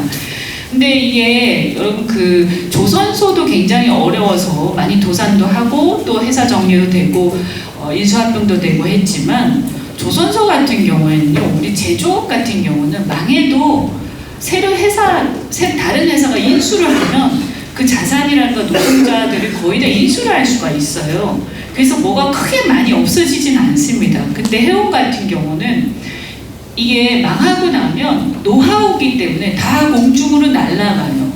근데 사실은 그 한진해운이 망하면서 부산이 정말 세계 굴지의 글로벌 기업이 없어지고 그와 관련된 여러 가지 일들이 다른 나라의 글로벌 기업들로 막 넘어가는 걸 봤고요. 이제는 또 엊그저께 보니까 이 신항에서 그 이 컨테이너라든가 이런 물류와 관련된 일들을 완전히 자동화하겠다. 완전히 로봇을 가지고 이렇게 다 스마트화하고 자동화해서 거의 사람 인력의 수요가 점점 줄어들 거라고 예상이 돼요. 그러면 지금 중요한 거는 뭐냐면 이건 이미 이제 한지는 이제 지나간 얘기고요. 그러면 이제 어떻게 해야 되냐 이 문제인데 제가 이렇게 봤을 때는 이 대표님 비슷한 얘기 했지만 우리가 이제 2030 엑스포 있지 않습니까? 그런데 제가 느끼는 게 우리가 이제 88 올림픽 할 때 있잖아요. 그때 같은 대한민국이 안에 이제 너무나 우린 그 사이에 많이 성장을 했거든요. 그래서 88 올림픽 한번 성공하면 우리 완전히 거듭나서 모든 게 다 해결될 거야. 이 시대가 아니에요. 그러니까 엑스포가 되면 좋지만 엑스포에 몰빵해서 엑스포가 안 되면 마치 큰일이 나고 엑스포만 되면 갑자기 부산이 엄청나게 큰 도시, 정말 발전되는 도시로 변할 것 같은 그런 환상을 갖는 건 저는 정직한 어떤 정치가 아니라고 생각하고요. 그 굉장히 부태한 방식이에요. 이제는 정확하게 얘기합니다. 그리고 그러한 것들에 올인을 하면서 사실은 부산에 지금 있는 많은 여러 가지 문제들을 도외시하고 지금 현재 여러 행정적인 문제들 얼마나 많이 있습니까? 그런데 그런 것들은 거의 우리 부산 시민들의 관심에서 밖으로 나가 있고 그냥 이거에 올인하는 거, 이건 사실은 지금의 어떤 선진국 대한민국의 방식은 아니다. 이 말씀 드리고요. 또 하나가 제가 이렇게 정말 많이 느끼는 게 너무 그러다 보니까 너무 건설에 올인하고 있다. 그래서 이제 인구가 점점 줄어드는데 여기저기 맨날 생기는 건 아파트고 맨날 있는 건 건설이다. 그리고 여러분 죄송한 얘기지만 저는 뭐 여기서 정치를 사실 하지는 않았어요. 저는 수도권에서 했는데 와서 이렇게 딱 보니까요. 지난번에 출마할 때 보니까 어떻게 그 정치권 주변에 건설회사 사장님들이 그렇게 많은지 깜짝 놀랐습니다. 그리고 후원자들도 전부 건설 관계자들이고요. 그러니까 이 구조가 제가 더 말씀 안 드릴게요. 이게 정치권과 건설업계 그리고 이런 여러 가지 어떤 이런 게 일종의 좀 안 좋게 얘기하면 카텔화 돼가지고 여기에 전부 다 모든 자원이 쏟아부어지고 있다. 이건 안 되고요. 어떻게 보면 중앙정부가 아까 이런 제안도 하셨습니다만 중앙정부에서 특혜를 줘가지고 하는 것은 한계가 있을 수도 있고요. 어떻게 보면 중국과 어떤 홍콩 또는 마카오 이런 관계처럼 부산 같은 곳은 아예 완전히 한편 좀 이렇게 좀 독립이 돼가지고 뭐 국가가 독립하자는 얘기는 아니고요. 여러 가지 면에서 독립이 완전히 돼서 세금 체계라든지 조세 체계라든가 모든 행정에 있어서 엄청난 재량을 가지고 스스로 발전할 수 있도록 완전히 개방이 된 도시로 바뀌게 되면 패러다임을 완전히 바꾸게 되면 저는 그러면 이게 글로벌 도시로서의 가능성이 있다. 그리고 앞으로 어떻게 이 글로벌 관계가 국제관계가 돌아갈지 모르지만 예컨대 이 러시아 같은 데로 북극 항로라든가 이런 게 만약에 개설이 된다든지 했을 때 또 부산이 또 한 번 뛸 수 있는 기회가 있기 때문에 이런 외교 문제에서도 부산은 우리 대한민국의 전체 외교의 방향하고 너무 똑같이 갈 필요 없이 나름대로의 어떤 자치권을 가지고 갈 수 있으면 저는 방법이 좀 있다 이렇게 생각합니다. 네. 아니 이 학생 대표인데 두 분의 답변을 듣고 어떤지요? 일단은 사실 제가 잘 몰랐던 얘기도 많이 들었고 그래서 일단 좋은 말씀해 주신 거에 대해 감사하게 생각하고요. 그리고 KBS 더 라이브라든지 이런 거 이상입니다. 네. 자, 저희가 질문을 한 번 정도 더 받으려고 했는데 저희가 또 시간적인 걸 정확하게 또 지키기 위해서 질문하지 못한 분들에게 조금 아쉬움이 좀 남을 수도 있을 것 같습니다. 양해를 좀 해주시기 바랍니다. 두 분이 이제 향후의 국가 비전이라든가 정책에 관해서도 하실 말씀도 많으시고 또 알고 계신 것도 굉장히 많기 때문에 오늘 이 토크 콘서트 부산에서 한 번만 하지는 않으실 거죠, 두 분이? 네. 반응을 보고 있죠. 그래서 앞으로 그런 쪽의 얘기를 훨씬 더 많이 아마 들으실 수 있지 않을까 이렇게 생각을 하고요.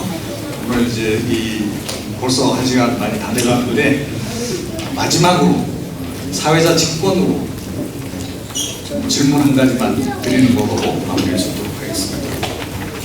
두 분 말씀을 쭉 듣다 보니까 헤어질 결심을 넘어서 상당할 결심까지 상당히 좀 간 것 같다 이런 느낌이 확 든단 말이죠. 이준석 대표께서 알잡았다 이런 보고까지 나와 그런 상황인데 좀 구체적인 일정이 있으신 건지 아니면 정말로 상당할 결심까지 하셨는지 그 여부를 오늘 좀 마지막으로 얘기를 해주시죠. 창당이라는 건요, 누가 정치적 욕심만으로 하고 싶다고 할 수 있는 건 아닐 겁니다. 말 그대로 혁명을 할 사람들이 마음을 다잡고 삼삼오수 모여가지고 새로운 당이 있었으면 좋겠다라는 생각을 하고 그걸 밖에 드러내서 이야기한다면은 제가 고민하지 않아도 누군가 할 겁니다. 그런데 저는 이렇게 말씀드릴게요. 지금까지 너무 사로잡혀 살아온 세월이 긴 것 같아요. 흔한 용어들 있지 않습니까? 좌파는 맨날 뭉치는데 우리는 뭉쳐야 된다. 이런 얘기 하잖아요. 이렇게 말씀드릴게요. 지난번에 2020년에 미래통합당을 패배라는 것이 덜 뭉쳐서 졌습니까? 네. 너무 열심히 뭉쳐서 졌죠. 네. 2021년에 2022년에 있던 승리들이 그러면은 우리가 뭉치자를 강조해가지고 이긴 선거였습니까? 저는 아니라고 생각합니다. 결국에는 선거 운동 방식도 그렇고 그리고 내세우는 아젠다도 그렇고 국민들에게 조금이라도 공감 가는 걸 내세우면 되는 것이지 뭉친다 안 뭉친다는 대한민국 선거의 큰 변수가 아니었다. 저는 이렇게 생각합니다. 예전에 실패한 창당도 많았을 것이고 또 어쩌다가 성공한 창당도 있었을 것이고 열린우리당이 그랬죠. 탄핵 안 당했으면 더 망했을 거라고 봅니다. 그때. 그 다음에 절반쯤의 성공인 것 같은데 지속되기 어려운 성공도 있었죠. 안철수의 국민의당도 그랬었죠. 근데 저는 잘 모르겠습니다. 제가 제 입장에서 아까 제가 선택하는 기준을 말씀드렸습니다. 정치적 성공의 확률을 따지는 것은 의미가 없다는 생각을 합니다. 네. 저는 제가 봤을 때는 그 시기에 옳은 일이냐 아니냐를 바라보고 움직여야 된다고 생각합니다. 저는 어떤 사람은 저한테 국회의원 한번 해보려면 다른 전략 써야 되는 거 아니야 얘기하는데요. 국회의원 한번 하는 것도 의미가 있지만 그거에 경도돼가지고 제가 선택을 하지는 않으려고 합니다. 네. 결국 국회의원 하고 싶은 사람들이 나중에 또 하고 싶은 게 당대표더라고요. 전 그거 해봤잖아요. 네. 올바랬다고 생각하면 되는 거지. 김기현 대표가 나이 그렇게 들어가지고 꼭 당대표 해보고 싶어가지고 희한한 짓거리에 올라탄 거 아닙니까? 네. 저 김기현 대표 진짜 좋아했습니다. 네. 제가 대표할 때 원내대표이기도 했고요. 제가 많이 존중했고 저는 김기현 대표가 정말 반듯한 분이라고 믿고 있습니다. 근데 그분의 눈을 가린 것은 단 하나, 대표의 말이지 이거밖에 없습니다. 네. 그래서 저는 해봤는데 제가 뭐 그렇게 욕심나겠습니까? 제가 지금 만약 국회의원 한번 돼보는 것이 아주 진짜 솔직한 목표라고 한다면요. 그냥 솔직하게 얘기해 볼게요. 예. 그냥 무소속 해가지고요. 제일 약한 놈 골라서 붙으면 돼요. 네. 그럴 생각 없어요. 네. 이준석 국회의원 한번 해보기 위해서 선택하지 않을 겁니다. 적어도 우리가 항상 서산대사가 했다는 그 답설이라는 시, 내가 걸어가는 길이, 눈밭에서 걸어가는 길이 다른 사람이 뒤에 따라오는 그런 길이 될 수 있도록 그렇게 한번 살아보려고 하는 겁니다. 여기 저보다 젊은 분도 있을 텐데요. 고민될 때는요, 무조건 하이 리스크 하이 리턴을 선택해야 된다는 게 제 삶의 지론입니다.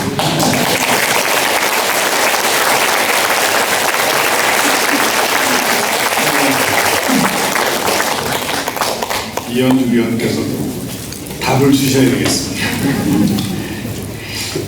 저는 이제 정치 처음 시작해서 정당 생활하면서 내가 처음에 정치 시작할 때 내가 생각했던 게 이게 아닌데 이렇게 어느 날 보니까 막 정당의 어떤 그 논리에 따라서 막 휩쓸려 가면서 초심을 잃고 가고 있는 그런 걸 발견했어요. 그래서 특히 대한민국에서 뭔가 이렇게 두 당이 패거리가 돼서 한 당은 굉장히 막 구태한 옛날 권위주의적 행태를 못 버리고 있고 또 다른 한 당은 이상한 집단주의가 돼서 그들만의 어떤 논리에 사로잡혀 있고 그런데 제가 볼 때 적어도 저나 또는 제 또래나 아니면 저희 밑에 저보다 후배들 같은 경우에는 이런 식의 어떤 그 패거리에 과연 적응할 수 있을까? 이것이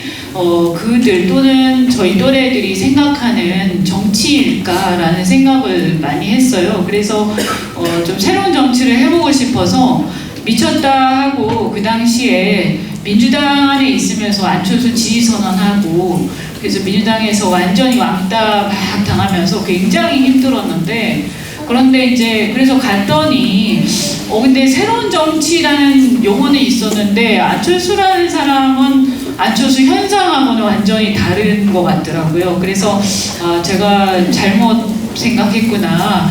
그런데 이미 이제 그 소용돌이 속에 휩쓸려 있었죠. 나중에 바른미래당 하게 되면서 이준석 대표하고도 만나고 했는데 이런 생각이 들어요. 저는 지난번에 제가 총선에 나갈 때 무슨 생각을 했었냐면 제가 2번을 국회의원을 하고 나니까 한 번 국회의원을 계속 2번을 하다가 그 다음에 떨어지면 큰일 나는 줄 알았어요.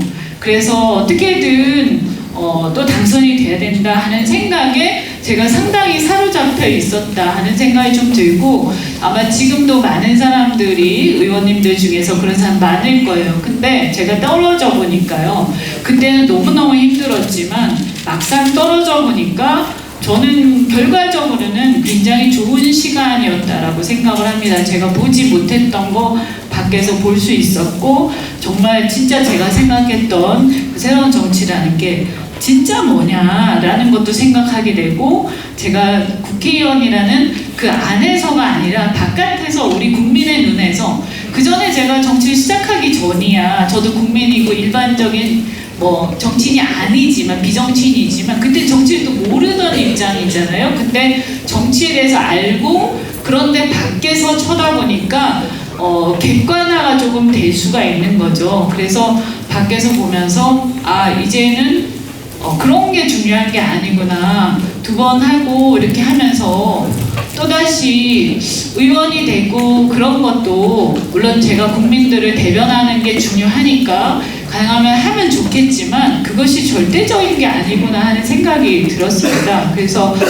저는 지금은 어떤 생각을 하느냐 제가 이제 사실 2번 되고 1번 떨어지고 이제 10년 남짓 이제 정치하고 있는데 이제는 사람들한테 야 이현주가 그래도 정치를 자기 나름대로 소신껏 하려고 노력한다 그런 얘기를 듣고 뭐 나중에 또 정치 안 하더라도 우리 아이들한테 제 아이한테 그래도 좀 이렇게 떳떳하게 얘기할 수 있는 그런 정치했으면 좋겠다 하는 생각이 들어요. 그래서 이번에 사실 내년에 어떻게 할지 뭐 정해진 것은 별로 없습니다. 그런데 이 모든 것은 저는 이렇게 생각합니다. 이렇게 그 세상은 순리대로 가더라 결국은. 그리고 아까 윤핵관 얘기 많이 하셨지만 얼마나 정말 분노하고 억하심정이 생기고 막 하는 걸 많이 당하죠. 그죠? 저도 많이 당하고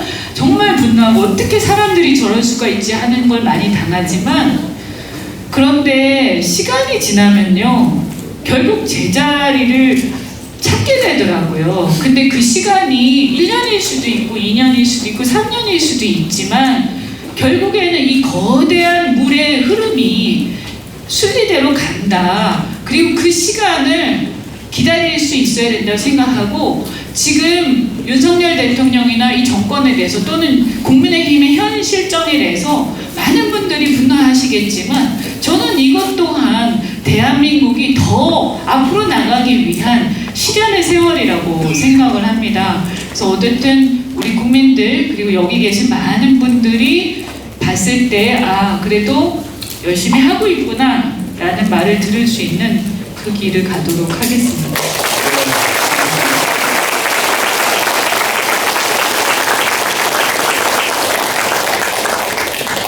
저는 사실은 D-Day를 다 언급해 주시길 바랐는데 아마 여기 기자분들도 대부분 그러셨을 거예요. 오늘 정도에는 뭔가 D-Day가 나오지 않을까 서울에서부터만 열심히 내려왔는데 근데 안 나왔습니다. 하지만 전체적인 맥락은 여러분들 다 이해를 하실 것 같고요. 오늘부터 입당할 결심을 좀 준비를 하시는 게 좋지 않을까 그런 생각이 듭니다.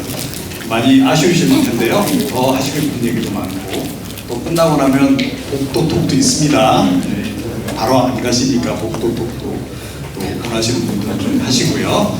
일단 공식적인 오늘 그 복톡 콘서트는 여기서 마무리를 짓도록 하겠습니다. 감사합니다.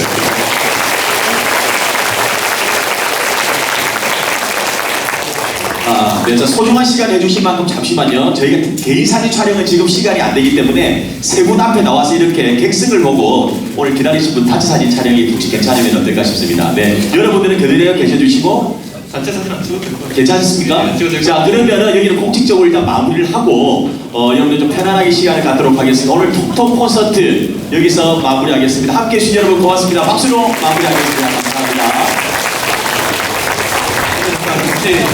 자, 일단 우리 기자분들 백브리핑을 위해서 잠시만 기다려주시고 우리 안전을 위해서 오늘 참여해주신 분들은 계단을 이용해서 천천히 이동을과 함께 해주시면 대단히 고맙겠습니다. 제가 그분한테 진짜 중요한 공지 하나를 빠뜨렸네요. 저도 빠뜨렸고 사회자분들도 네, 조만간 그 광주에서 또 콘서트가 있을 예정입니다. 그런데 날짜는 미공개입니다. 하루 이틀 전에 공지를 할 예정인데요. 이유는 이번에 이 장소에서 오늘 개최하기까지 상당히 좀 애로가 좀 있었습니다. 그래서 그런 거를 좀 배제하기 위해서 약간 비공개로 하다가 마지막에 이렇게 공개할 예정이니까 이렇게 좀 참고 알고 계시면 좋을 것 같습니다. 이현주 의원님 이와 관련해서 하신 말씀 있으시죠? 네. 아니. 광주 행사는 그냥 네. 또 광주는 뭐 이렇게 또 그때 또 광주분들 이렇게 또 마음 맞는 분들 많이 오셔서 함께 해주시면 좋겠고요. 네. 저희가 장소가 계속 취소되고 다시 계약하고 몇 번 반복하다 보니까 너무 미리 공지하면 안 되겠더라고요. 방해하시는 분들이 아직도 계시더라고요.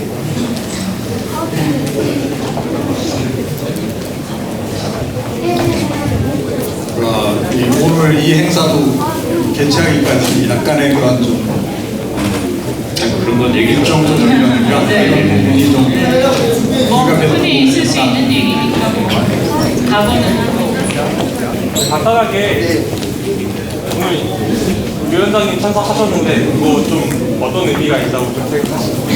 제가 아까 일부러 임요한 위원장님한테 그냥 드린 말씀이라고 하는 것은 그 내용이라는 게 여기 오시기 전에 하셔야 될 일이 또 있지 않겠느냐.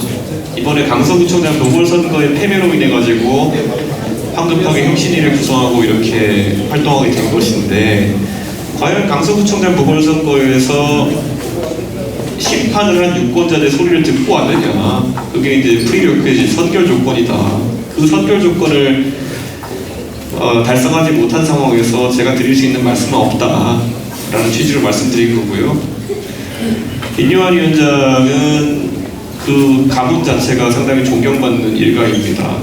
네, 과거에 대한민국이 수립되기도 전에 결국 대한민국 사람들을 위해 가지고 많은 노력을 해오신 아주 좋은 가문의 인사이시고 이제는 귀화를 통해 가지고 한국인이 되셨습니다. 근데 저는 그렇게 그 가문이 영광스럽게 한국 일반 사람들과 함께 해온 것처럼 지금 상황에서도 정말 일반 사람들의 목소리가 함께 했으면 좋겠다 이런 이야기를 드린 것이고요. 그런 맥락에서 최근에 임요한 위원장님의 행보는 참으로 안타깝게 좀 지켜보고 있습니다. 저분이 과연 어떤 사명감과 소명의식으로 정치에 참여하시게 되었는지는 전 아직까지 들어보지 못했습니다만은 지금까지는 아주 흔한 윤석열 대통령 측 핵심 관계자의 모습을 보이고 있는 것 같아가지고 정말 안타깝습니다. 그래가지고 아까 제가 물었던 것이 의사신데 제가 환자입니까? 라고 물었습니다. 네. 이준석이 환자로서 찾아오신 겁니까? 환자는 서울에 있습니다. 라고 제가 답변 드렸습니다.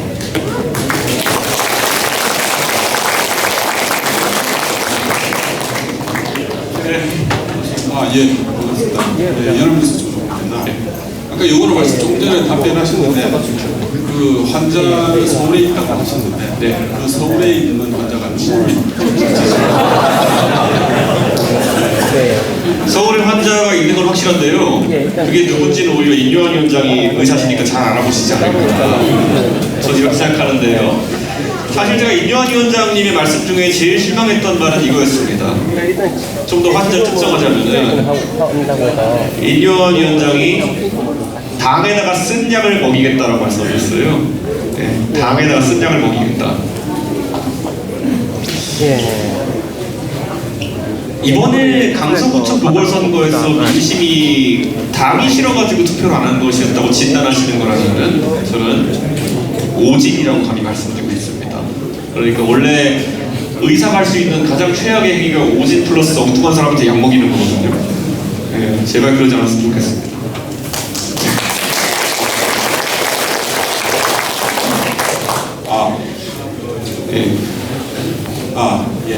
아까 영어로 그 이 위원장님한테 당신은 우리 중 한 명이 됐는데 우리 중 한 명처럼 보이지 않는다.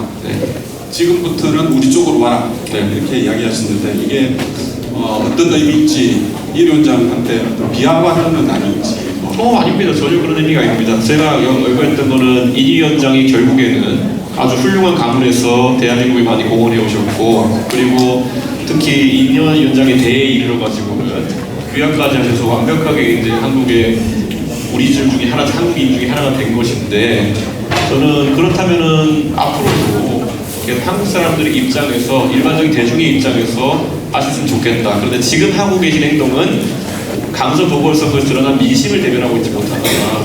그렇기 때문에 우리 여기에 모인 일반적인 사람들 원어버스가 아닌 그런 모습처럼 보인다라는 것이고요. 제가 미국에서 공부한 사람인데 인종적인 관점에서 얘기한 것이 아닙니다. 그건 오해가 없었으면 좋겠습니다. 혹시 질문 있으시면은 최근에 그 페이스북에 토미봉남 화도 장면 최근 휴전선 미국의 친구들이 자료보는 전술이다라는 취지의 글을 했는데 혹시 또 어떤 의미에 담겨 있는 건지 임요한 위원장의 향한 메시지가 될 수도 있는지. 저는 임요한 위원장이 통미봉남이나 아니면 화전양면책을 이렇게 하실 의도가 있다고 보진 않습니다. 근데 이거는 임요한 위원장님에 대한 것이라기보다는 북한을 너무 싫어하면서도 북한 같이 하는 사람들이 있습니다, 대한민국에. 예, 그렇기 때문에 그분들에 대해서 하는 것이고, 찔린 사람들이 아마 아파하겠죠, 그거를. 그걸 굳이 제가 전 아직까지도 삼성가루가 누군지 또 얘기한 적 없습니다. 예, 거기에 제일 발작하는 사람이 그분입니다. 예, 혹시 질문 없으시면은, 네, 여기까지 하도록 하겠습니다. 네, 감사합니다.